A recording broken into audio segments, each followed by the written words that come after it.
প্রার্থীগণ, উপস্থিত জাতীয় পর্যায়ের নেতৃবৃন্দ, জেলা বিএনপি নেতৃবৃন্দ, ভৈরব উপজেলা পৌর বিএনপি সহ সকল অঙ্গ সংগঠন, জেলা বিএনপি সম্মানিত নেতৃবৃন্দ, সকল অঙ্গ সংগঠনের নেতৃবৃন্দ, আমাদের মঞ্চের ডান দিকে সম্মানিত মা বোনেরা যারা এত কষ্ট করে বসে আছেন, উপস্থিত বাম দিকে আমাদের শহীদ পরিবার, আহত বন্ধুরা যারা নেতৃবৃন্দ, বাম দিকে সনাতন ধর্মাবলী, উপস্থিত ওলামায়ে কেরাম, সম্মানিত আমার কিশোরগঞ্জের 21টি ইউনিট থেকে আগত বিএনপির অঙ্গ সংগঠনের নেতৃবৃন্দ, সম্মানিত সাংবাদিক বন্ধুগণ, আসসালামু আলাইকুম। আমি বক্তব্য রাখবো না, বিকাল থেকে কথা বলছি, সারা জীবন আপনাদের সাথে কথার সম্পর্ক। আজকে আমার নেতা জনাব তারেক রহমানের মঞ্চ উপস্থিত, ওনার নেতৃত্বে, ওনার নির্দেশে এই শরীফুল আলমের জন্ম। এই শরীফুল আলম আপনাদের ভাই, আপনাদের সন্তান। আমাদের দায়িত্ব নেতার নির্দেশ পালন করা।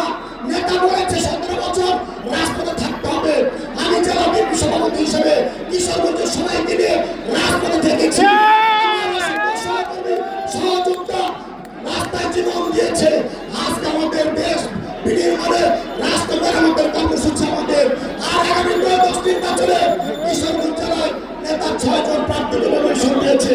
আমাদের দায়িত্ব নেতার নেতৃত্ব নির্দেশ মান্য করে প্রত্যেকটা আসনে বিজয়ী করা। আমি আপনাদের সন্তান, এই ভৈরব, এই কিশোরগঞ্জ অবহেলিত নেতা, আমি আপনার একজন কর্মী। আমি জিয়াপুরের একজন বিশ্বস্ত কাংলা। আমি কোনো নেতা না, আমি আপনার অধীনস্থ, আপনার ভাই। আমি শুধু বলতে চাই, আল্লাহ যদি আপনাকে সুযোগ দেয়, আমাদের সুযোগ দেয়, আগামী নির্বাচনে যদি জাতীয়তাবাদী দল রাষ্ট্র পরিচালনার দায়িত্বে যায়, এই অবহেলিত কিশোরগঞ্জের দিকে আপনি তাকাবেন।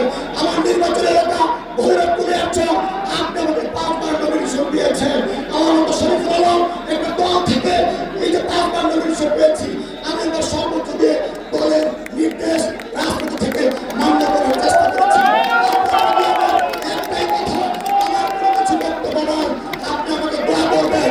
আপনার দোয়া ভালোবাসায় আগামী দিনে এই রাজপথে আমরা আপনার কর্মসূচি এগিয়ে নিয়ে যাবো। আজকে আমার মায়ের কথা মনে করে দেশের